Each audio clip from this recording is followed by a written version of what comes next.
this is a lot of documentation that on a daily basis, every engineer spends about 30% of their time on this.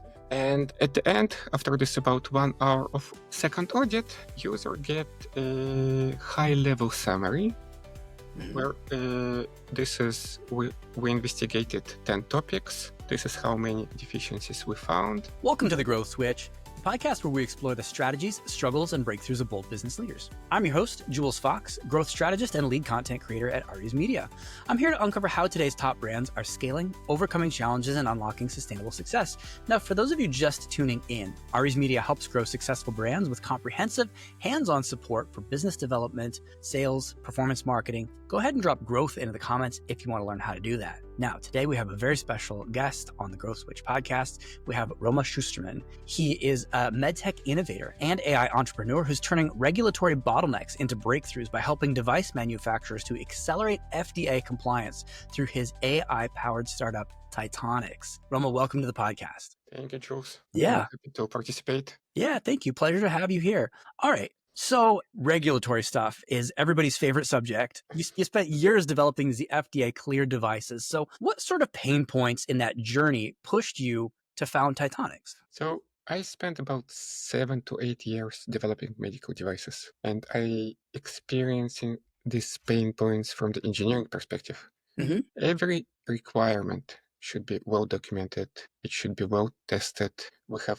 We need to have the full, clear visibility, traceability of this. We need to discuss hazardous situations. We need to document this. We need to do validation, verification, testing, and all this part of the package that should go eventually to FDA submission. We need to test our devices for biocompatibility, that it will be compliant with human skin, electromagnetic compliance, noises, interference with other medical devices in the hospitals. So this is a lot of documentation that on a daily basis, every engineer spends about 30% of their time on this. There is a regulatory department that oversees that nothing is forgotten. And then eventually, even when device is pushed to market, we have a customer complaint. We have to analyze every customer complaint and see how this bug happened.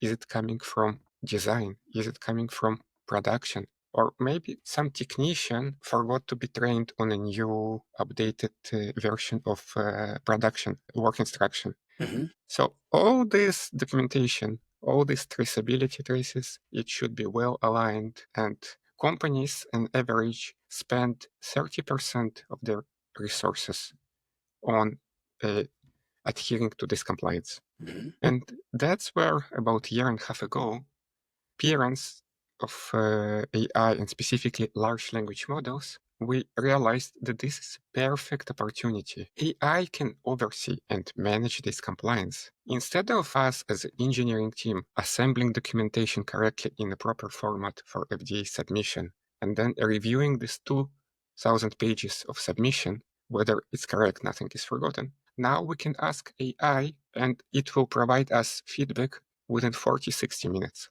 That's our first product that allows users to save weeks, if not months, of their work, rather than that's who we are. That's why we came here. Yeah. Now that time savings sounds like it's a big cost savings as well. Yeah. It's a cost savings to medical device manufacturer. We also ensure that nothing is forgotten. So it will be at the end, it will be safe device, safer for patients, and which means also it will be less recalls at the end. So it's time saving and ensuring more patient safety, which all results in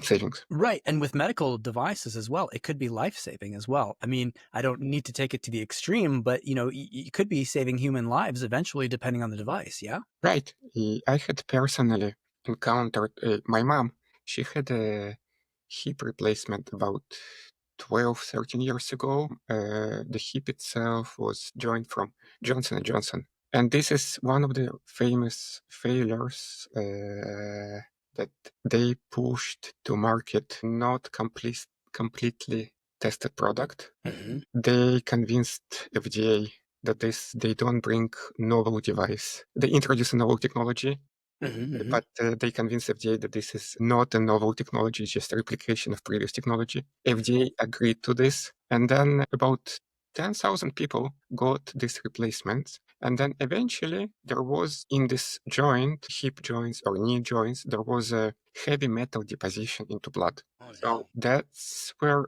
these people had to do additional surgery to replace for a better hip replacement, hip joint. Yeah.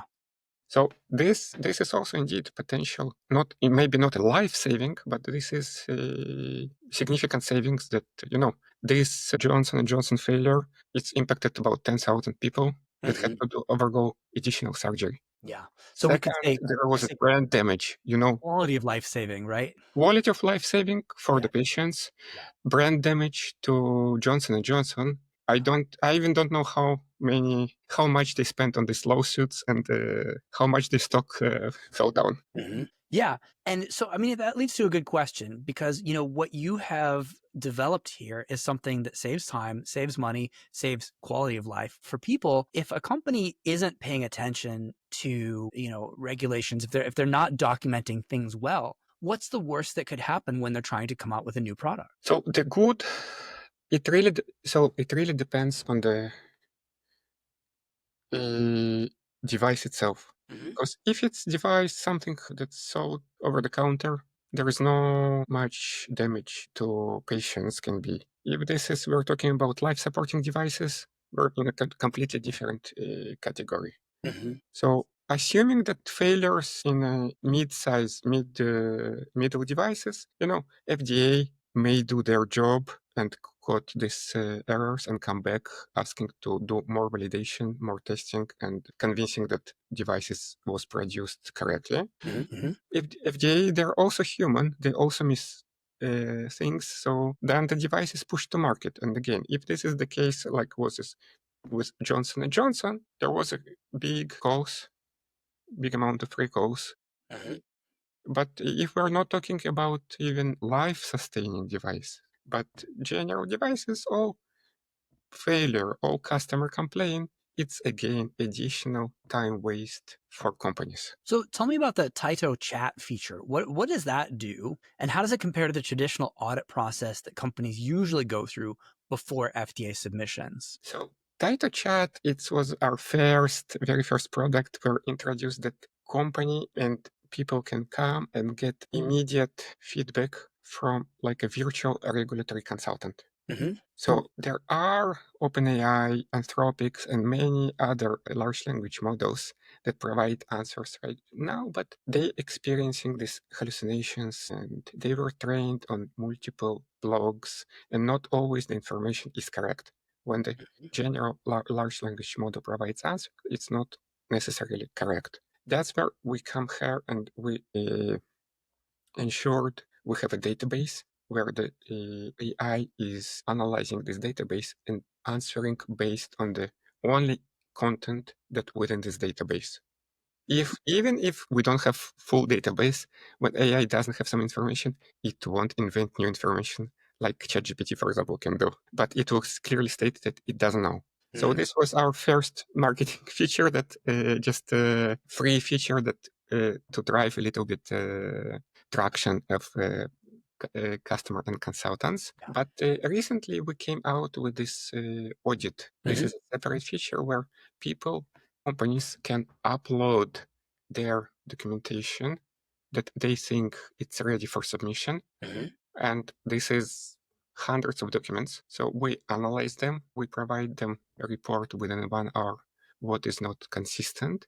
And then they have option to correct, add more documents to address all these deficiencies that our audit finds. And then we also, as a next step, we provide services that we can also immediately pack this in a proper format that FDA requires for submission. Yeah. Yeah, that sounds very, very helpful. And, also you've talked about reducing that regulatory review time from weeks or even a month to hours. So if it's not a proprietary formula or a secret, why don't you walk me through how that system works? I'm sure a lot of people watching the podcast would be interested to know, like, how do you do that? So company uploads folders with multiple documents, and this can be somewhere in the level of hundreds of documents. Hmm. 300 documents. Even this is on the low side of typical documentation for medical device development. So initially, every document we push through AI, we do parsing, and we build a database with all this knowledge about this device. Hmm. After we do parsing of all these hundreds of documents, we run additional agent that trying to build a picture of this device to understand. Then this takes overall about 10 to 15 minutes. Then we present to user as an output, as part, also as a report and as a chat that, okay, this is what you're doing. This is, you need to adhere to these regulations. This is your device descriptions. This is a part that how it communicates within the hospital information systems. There is all the components of the device. And then we ask user to confirm if our AI understood correctly what the device. Hmm. Because sometimes AI may fail. Sometimes users in their documentation not clearly stated what is this, how it communicates. And so in this initially very preliminary audit, our Tyto AI builds this picture and then asks user to confirm if AI understood correctly. After user confirms or corrects, then the AI is going and based on this confirmed device description, it's auditing whether this all functional requirements were tested, whether there was sufficiently testing was done, if all the information corrected, whether the clinical trial was performed correctly. So that's the second part of audit. Hmm. And at the end, after this about 1 hour of second audit, user get a high-level summary Hmm. where this is we investigated 10 topics. This is how many deficiencies we found. And then they can get up to 150 pages of detailed report. This is the deficiency. This is the evidence because our AI shows in which document why it think that this is a deficiency, Hmm. provided evidence. And then we also provide recommendation how to fix this specific deficiency. Sounds really helpful. Yeah. Now, the FDA is also starting to adopt some AI tools themselves. So, do you see a future where AI is required and not just optional in these regulatory workflows? It's definitely will be very useful because I see if FDA is indeed starting to use the AI, so here we are coming from the other perspective. Maybe you want to use our AI to be prepared for their AI. Hmm. I don't know. It's AI is still not there. It will still require some human oversight because even if you have this 2% of failure rate, if this is about human safety, you Hmm. don't want to count on this 2% potential failure. Of course. So, but that's definitely will minimize and speed up FDA's audits and from their perspective. And that's where we're offering from our perspective to speed up our company's time to market. Yeah. Yeah, that seems smart. Now, what kind of pushback are you facing from regulatory teams or investors? What kind of concerns do they come up with, and how are you addressing those concerns? So there are two concerns. Hmm. One of them, and this is very common now in the world of AI, that regulatory people afraid that the AI will replace them. Then why companies will need regulatory consultants or regulatory assurance departments. So from this perspective, again, I don't see that AI fully replace regulatory consultant right now. And, good kind of companies that want to grow, if they save time on something, they reinvest this money in the potential growth. So Yeah. instead of developing in parallel 5 devices, they can develop 10 devices. Hmm. But this is the good case. The bad case, indeed, we hear from Meta or other companies starting to lay off. So I cannot exclude this indeed option that some people may be laid off because of our tools. Understandable. And we have been through that before as a people. People were very worried that when ATMs came out, the automatic teller machines at banks, they thought, hey, well, this is the end of jobs. There's going to be tens of thousands of jobs lost. And actually, more jobs were created because it was so much more profitable for banks to have those ATMs that they opened more branches. And now suddenly we saw an increase in the number of jobs. So yeah, it's always a little bit hard to tell. Maybe AI does destroy certain positions, but maybe it's positions that people didn't want anyway. No, I agree here that historically, every breakthrough leads to something different, different niches, different opportunities, and not necessary to huge layoffs. But practically, if you ask me now, I don't know what to predict what will be in a year and a half. Yeah. I mean, yeah, even maybe a month or two down the line, this third age of disruption is just so fast. It's almost if you're trying to predict it, you're probably going to be wrong, So, right, but we are acting from perspective. We can benefit from this. We can enjoy this. And that's where kind of our main goal, to allow companies to move with innovation faster. Yeah. Second pushback we have on IP. Mhm. How company, because during the development, how company ensure their IP if they share all this full documentation with us? So here, from logical perspective, they're doing the same with regulatory consultants, because they allow regulatory consultant to access the same documentation. Not everyone buys this, so we also team up with a different startup. It's called Super Protocol. So they provide confidential computing services. Mhm. And the idea is simple. When one company has some AI model, another company has data set, they want to team up, they want to produce something, but company A afraid that company B will steal their model, company B afraid that company A will steal their data. So that's where the confidential computing from the super protocol comes in place. So even we don't have access and we don't see customers' data. Mhm. So all our AI is within this confidential computer shell, where nothing is coming to our place, and that's how we trying to solve this second pushback. Yeah. Right. Yeah. In finance, right? You might have like a brokerage that like holds on to the money. And I feel like this is now information is so valuable that now you need an information broker who kind of like holds on to it and keeps it confidential for people because that's so critical these days. Yeah. So tell me, it sounds like you have a good thing going on. I love your lead magnet idea where you're actually going to help people by giving them a free audit. So, it sounds like you've got a great start with TytoNyx. So over the next 12 months, what kind of support or collaboration could help bring you to the next level? What do you think would really move the needle and get you to the right people and the right introductions? So we are looking for more customers. But we did a pilot on a few submissions, and these submissions were cleared at the shortest speed as possible with FDA. We got our first few customers, but again, still we need more. Rather than introductions, I would say we need more customers that we can find agreement with them that they help us to validate our system.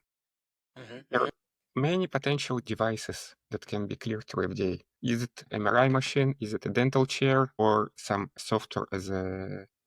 So more devices we push through our AI, better we can tune it, better we can validate it, and better it will serve than the whole community. Yeah. That's what kind of I see. And again, we're trying to work out agreements with companies that if they even share previous submissions with us, then in any future submission, we provide them for free. But just main push is to make this AI as robust as possible. Yeah, smart. I mean, I think that that's a great way to do it. And it sounds like you're definitely headed in the right direction. So when it comes to meeting your ideal customers and figuring out if that's the ideal fit, how can the listeners best interact with you and find you and even more get that free audit that you were talking about? So there is a contact information on TytoNyx.com. I think there is access to my LinkedIn account. I don't think this is hard to find. Yeah, no problem at all. Or maybe I didn't understand your question. That's fine. For all the viewers, for all the listeners, actually, those links are going to be right below in the show notes. You can just scroll right down and you can get that audit if that is the thing that works for you. Roma, thank you so much for being on the podcast. I really appreciate your time and expertise. Thank you. Sure. Thank you. Sure.